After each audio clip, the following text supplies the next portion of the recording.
Hi everybody, it's Elaine here, the Rocky Mountain Reiki Lady. I am coming to you live today from inside the Muddy Buck Cafe. We're wearing our Muddy Buck shirts. We are indeed. And we just had to show you this really cool place where we are. It is a coffee shop in Evergreen, Colorado. That's so much more than a coffee shop. Now hang on real quick, Cody, while I do this. Take a look. We are right in the Rocky Mountains. That is part of the Rocky Mountains right there behind us. That's why we love this so much. Hey, somebody's joining us live. Carrie, how you doing? I am here today to introduce you guys have heard me talk about this book, The High Magic of India, and I have the distinct pleasure of being here today with the author, my friend Cody Horton. Hello, everyone. So we are going to give this a second or two. Carrie, you jumped on super fast, but we know that Facebook takes probably a minute or two to notify everybody. And Carrie, could you do me a favor and let me know that you can hear me okay? Because we are in the back of the cafe, right built into the wall of the mountains here, and I want to make sure that you can hear us and you can see us okay. So maybe just like hit the thumbs up button if everything is okay. Otherwise, we're just going to keep on going and see who else joins us live. As you are joining us, please don't hesitate to let us know that you like what we're talking about. Put questions in below. Hit the thumbs up button, hit the little hearts button, send those hearts across the screen. But for now, we really want to talk about this really cool book, The High Magic of India, that I read I flew through it, and then I read it again and again, and look, I have I asked Cody if an author gets upset if you dog ear every page and highlight every page. But we love it. We totally love it. Okay.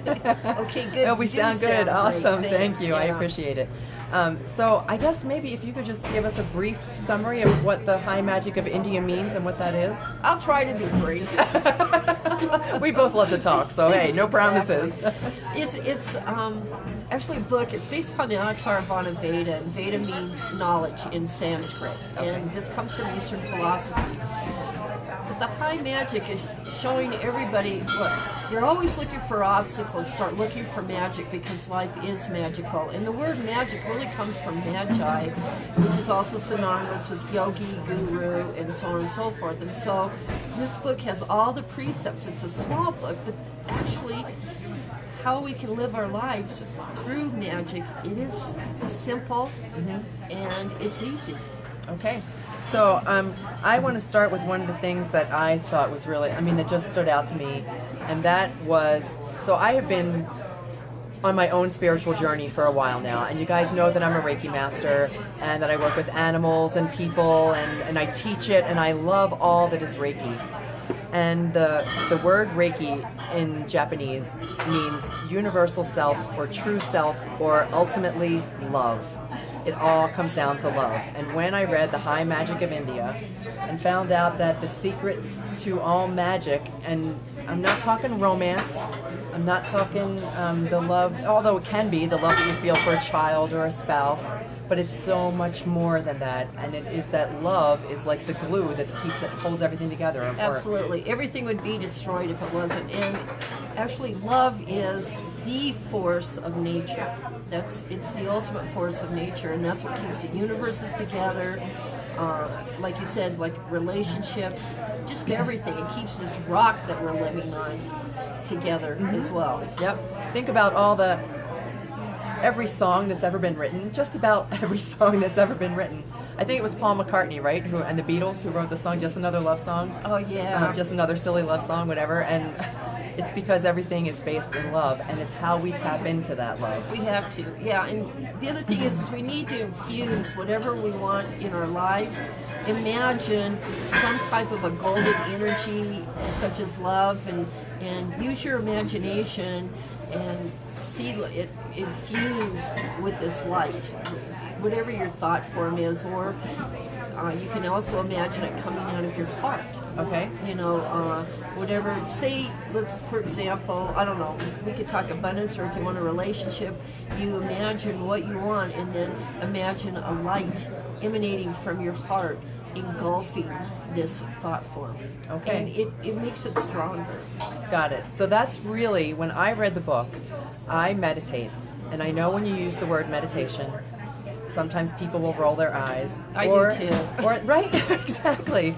We've got so much baggage attached to words like love and God and meditation and spirituality and soul. It's all one, it's energy. It Yeah. comes down to energy. And when I read the book, and you give an example in here of using pranayama. Right. And pranayama is breathing. It's concentrated breath. And it's how you breathe.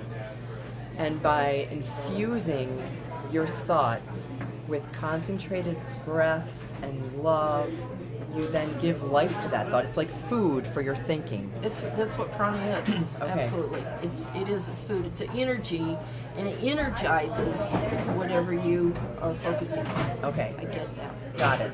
So if there was something that I just let's go with a job. Okay. Let's say that somebody wants a certain job. They're really, really anxious about it. They're going for an interview and they know that it's what really lights them up. They can then concentrate, and I'm going to use the word concentration as opposed to meditating. I like the Conscious. word because that's what it is. It's concentration. Okay. Absolutely. And focus and conscious awareness. I think that's just something that we talked about too. Yeah, absolutely. And then they could focus on that job, whatever it might be.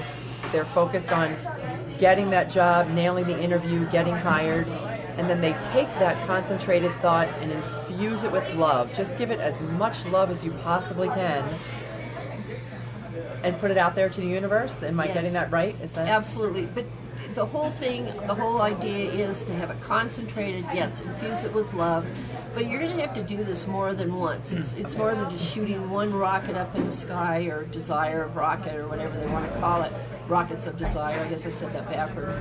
But anyway, you have to do it more. You need to really focus on it, and they do have what they call meditation, and that was in the Atharvana Veda, which is the high magic of India. But there's concentrated meditation and there's abstract meditation. Abstract meditation is when you use a mantra just to break up the stream of consciousness. And you need to do that so that you create a vacuum. Then you focus on what you want, and that's concentrated meditation. And then you're right, infuse it with love. Imagine it being engulfed in, I don't know, like a golden light. Some people maybe like a pink light. I use the golden light because that's what I feel like prana would look like, is this golden light. okay? And you've got to do it over and over again, and then whatever you want will manifest. I guarantee it will happen. So repetition is important. Yeah. Repetition, focused thought, concentrating on love. I think the other thing, I'm just going to flip through here real quick. Just bear with me as I go to one of the pages that I had highlighted was, I can't find it now. That you are the center of your own reality. And so when we do this, we're not recommending it as a way to just create things. It is you literally creating your own reality, and you can use it for anything and everything, right? Yes, you can. You're tapping into what we call the unified field. Through the Vedas, they call it Akasha, and it's a field of energy and information. And what happens is when you have your thought form, you solidify something in the Akasha or the unified field. And when you keep doing that over and over again through repetition, that's what you're doing. You are centering a piece of what you want. So that's right, you're the center of the universe. And a lot of people, this is what happened, I found. A lot of people that are in the world of spirituality, they think that everybody has to go along with what they think in order to make a change. It doesn't have to be. It's nice, but you can create your own reality, because this is pretty esoteric information, but there are all different planes of existence, and not everybody is going to want to come along with you. Say you have a spouse that sits there and says, look, I think what you're doing is goofy, it's idiotic, it doesn't make any sense to me. Not my spouse. Exactly. But it doesn't make any sense. You don't need to have anybody else create a reality with you. It's wonderful. They say it's more impactful. I have to disagree. I think that whatever you want, you can have. And you draw it to you if that's what it is, or you're the center of it and you create it. And I hope that explains it well enough. And if it doesn't, we're talking a little bit of advanced spirituality here, maybe, Yeah. you would call it. But this book, The High Magic of India, seriously, Cody, when I read it, it kind of put everything into perspective for me. Great. Because you put out the steps that you want to follow. You talked about what you want to do, and it helped me with my own meditation. It helped me focus on my breathing. It helped me understand how to meditate. It helped me understand what it meant to quiet my mind, and then to use focused thought after I quieted my mind, and then how to infuse everything with love. And that is really the part that got me the most. That when I recognized that everything, this rock, this phone, this you sitting next to me, everything is part of the same energy, and how do we tap into that? And we're all part of it. We're all one. Yes. And I talked about that as well. And how do we make it all come together for us? And that's what I found when I read it. Oh, thank you. Great. Well, and that's what we need to do. And there's several different Vedas, books of knowledge, and I like the Atharvana Veda. And the Atharvanas are what we call Brahman. They're a very high sector of people that are high as far as spirituality and thought. And I wanted to go ahead and basically interpret the Atharvana Veda, which means the Veda of, the high magic. The high magic. Yep. Okay. The Veda of magic powers.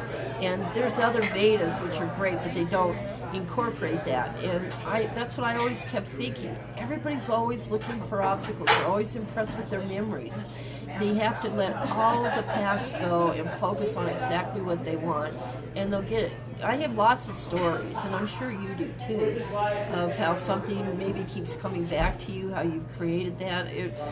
If you want, I will tell my cat Tell the story of the cat. I think it's a cool story. I lost one of my beautiful little cats last year. She was ill, and then she passed away, and she's just a tabby cat, just a little mutt cat, and I just loved her dearly, and I kept thinking I want another one, but I don't want to have to go through the whole process of looking for one and trying to adopt one. I just want one just to find me. And lo and behold, a month ago, I have this little tyke at my door. It's a little tabby mutt cat, and she's just cuter than peas, lots of personality. And I put up posters. I went on Facebook here in Evergreen to find out if anybody lost a cat. Didn't get any response, and so she's mine. I think it's interesting, Cody, that you and I both have had an animal just walk up to our front door. So for you it was the cat. For me it was my little dog Winston, who just appeared out of nowhere. And I live at the top of the mountain. You live, I mean, I live in the wilderness. It's not. Kind yep, of. exactly. Yeah. So we call things to us. Yep, it happens. It was such focused thought. I just kept thinking of this cat, the one I had lost that had passed away. I kept thinking, I just miss her so much, because she was just a roly-poly, silly little cat, and that's what this cat is. This cat is, I would call, a circus cat. She's acrobatic. She likes to roll, jump, do somersaults, all kinds of things, and it's just, and I love it when, like, my hair ties are the biggest toy that she loves. Oh, that's hilarious. Yep. And she'll pick it up, put it in her mouth, and go like that, like to throw it, to try so she can jump on it. It's awesome. Really cute. Yeah. So Carrie has said that she calls meditating re-energizing, and I would say that too. I mean, because you know what happens. And one of the reasons why I recommend that everybody makes a daily practice of meditation, even if it's just for a few minutes in the morning when you first wake up. But we have a way of letting our day take charge of us instead of the other way around. The next thing you know, we're stuck in traffic, we're in a commute on the way to work, this happens, that happens, we get a phone call, whatever, and then this chattery voice in the back of our mind goes on all day long, and we lose our focus.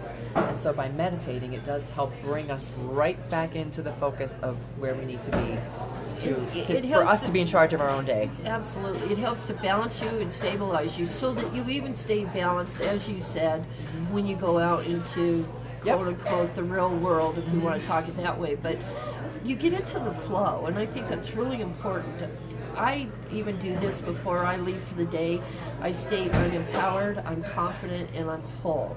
And so then when I leave, I'm in the flow. And so anything that might be adverse, and I'm not saying it's 100% all the time, but I can handle things, and I want to stay balanced with that. And that's a real quick meditation, but I do believe that, yes, if you can center yourself first thing in the morning, and even before you go to bed at night, I think it's a good thing. And you're also teaching your mind who's the owner.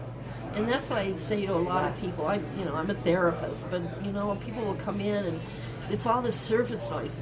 So and so did this, so and so did that, and I'm saying you're the owner of your mind. Why are you succumbing to this? Why are you giving into this?